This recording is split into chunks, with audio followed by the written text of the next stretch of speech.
You excited? Yeah, I am. I mean, August is almost history, and the first day of September, well, it happens to be the first Saturday of September, and by the way, it happens to be College Football Saturday. The Sooners, yep, season opener, Gaylord Memorial in Norman, an early kickoff, 11 a.m. Oklahoma time, as the Sooners will play Florida Atlantic from Conference USA. It'll be the Sooners and the Owls, and the game can't be seen on Fox. The Sooners by a 3-touchdown favorite to win the game. Before we talk about the matchup, a couple of things. First, if you plan on going to this game, first, have fun. Second, keep hydrated. Of course, it'll get warm there on Saturday in Norman.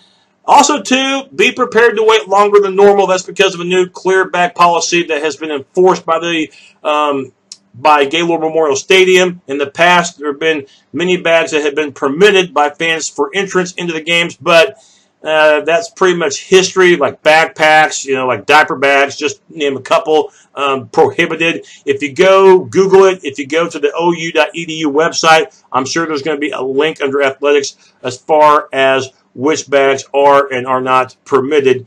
And it's going to throw a lot of fans for a loop because I'm sure many who are going to the game don't know about this. So don't be surprised if by kickoff time it may not be just to 100% full capacity. It will get that way, but get there earlier than normal, earlier the better, and that way you can get your seat in time for kickoff and, of course, be knowledgeable of the clear bag policy that has just been enforced.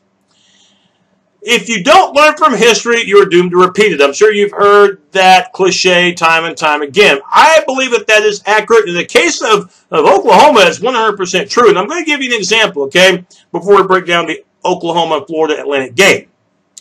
I remember in 2004, that's right, 14 years ago, the Sooners lost the national championship to USC. Now, why do I bring that up? Because the next game was the season opener in 2005. OU was a double-digit favorite against T.C.U., who at that time was not a Power 5 school. They were from the Mountain West. We all know what happened that day. T.C.U., despite being a big underdog, beat Oklahoma in the season opener. Fast forward to 4 years later, 2008 national championship.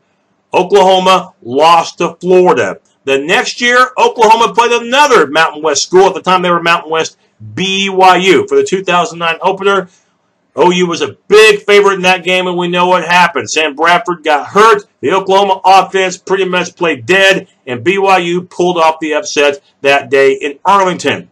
And then you talk about another game that Oklahoma lost to close out a season that had major importance. 2015, the college football playoff, Oklahoma lost to Clemson. Fast forward to the 2016 season opener, which was against Houston from the AAC conference. Again, taking on a non-Power 5 school and being a double-digit favorite to win. What happened that day? The Sooners got beat. So we look at last year, the Sooners closed out the season in the college football playoff semifinal. Granted, it wasn't a national championship, but it was still a big-time game in the game to get to the title game, and the Sooners lost. You're entering this year playing a non-Power 5 school. You're a 20-point-plus favorite to beat Florida Atlantic from Conference USA. Again, got to be aware, got to be careful, because you don't want history to repeat itself for another time, which in this case will be a fourth time over the past 14 seasons. These schools can definitely play, as we saw last year with Florida Atlantic, bringing back plenty of offensive talent. So just something to keep in mind, a little bit of irony for you. Of course, speaking of the OU-Florida Atlantic matchup, I think when Oklahoma has the ball, of course, so many eyes are going to be on Kyler Murray taking the place of the legend Baker Mayfield. You know how the Sooners are going to win on Saturday? By kiss. I don't mean they're going to kiss Florida Atlantic, okay? K-I-S-S. You know what that means? Keep it simple, stupid. That's exactly what Oklahoma should do and I think will do in the season opener. Don't make Kyler Murray have to do a whole hell of a lot. Leave it to the experience. Leave it to the offensive line. Leave it to your reliable backs, especially Rodney Anderson. Expect Rodney to touch the ball maybe more often than you might think in this matchup, and expect him to receive more passes, perhaps, than what you might normally are used to seeing him receive.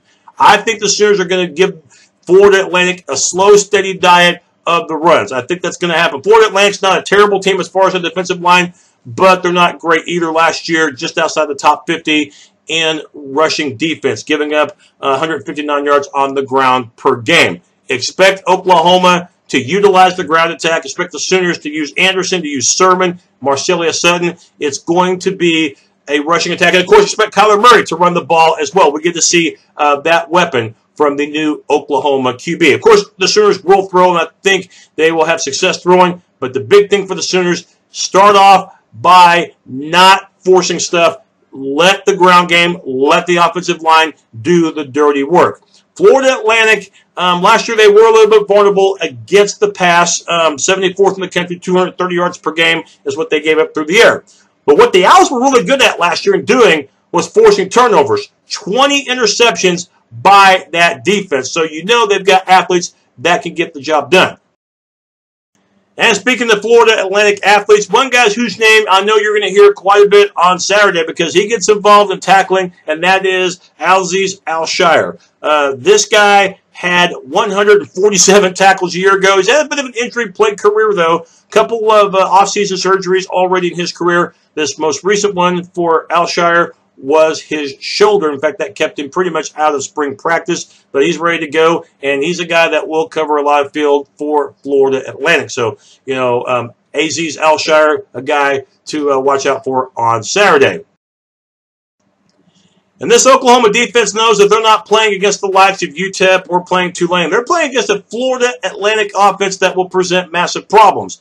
That's because Florida Atlantic's all-everything running back, Devin Singletary. You know Lane Kiffin, the one-time Tennessee and USC head coach and offensive coordinator under Nick Saban at Alabama. You know he loves using this guy. Last year for Kiffin in year number 1 at Boca Raton, Singletary had Heisman-like numbers. I mean, 301 carries, which led the country, had 33 touchdowns, and also had almost 2,000 yards rushing. He is the bulk, the meat and potatoes, the salt and pepper, the everything for that Al offense. He makes everything click. He's very elusive, can explode at any moment, and really, really gets his kicks by running up the middle. And that's going to be the big thing for this Oklahoma defense is containment, you know, in between the hash marks. Kenneth Murray, you know, last year's Big 12 Defensive Freshman of the Year, had his moments, but also, too, as we saw in particular against Georgia, wasn't always lined up properly.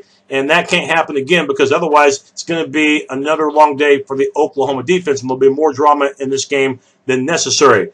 I'm curious to see how Caleb Kelly will do now that they're moving him from the outside to the inside linebacker. And I want to see how Mark Jackson does handling that outside linebacker position or the defensive end position, the jack spot, because he'll need to supply, you know, outside pressure when the Owls decide to take it outside. So you have him, you have Addison Gumps, who provides pressure too from the outside, and we'll see how that defensive line for the Sooners does as well. You know, with Amani Bledsoe inside defensive tackle, we'll see if he can emerge, and Kenneth Mann, who last year had 5 sacks. So the big play for this OU defense going to that 4-2-5 alignment, how those front six will handle the running back, Devin Singletary. That'll be the biggest key in this game of all the keys in this game.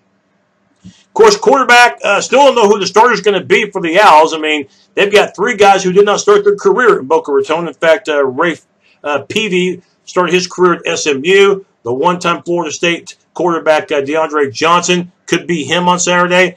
Or Chris Robinson. That's right, the former OU quarterback, you know, who got kicked off the senior team not long ago, but getting a second chance for Lane Kiffin at FAU. So, quarterback remains a mystery, but like I said, the big part of Florida Atlantic's production came on the ground, and that's where the Sooners are really going to have to emphasize the most is being aware of Devin Singletary and wrapping him up and not letting him get those big runs that he was used to getting in 2017.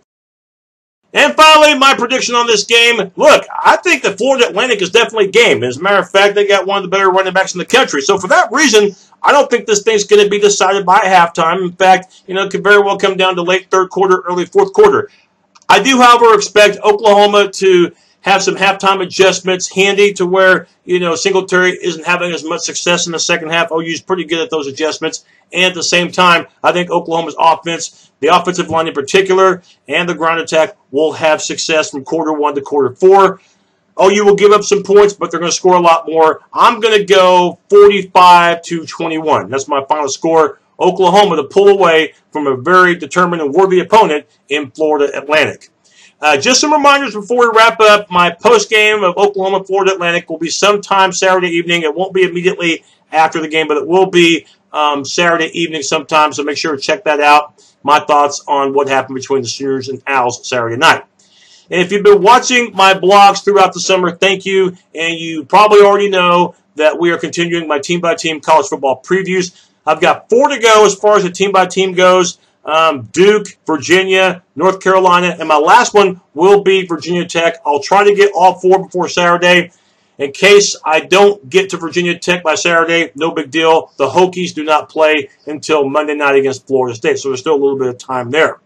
I try to put as much time into these reports as possible and not just rush them. You don't deserve to have any report rushed at all. That's what you've come to expect from me.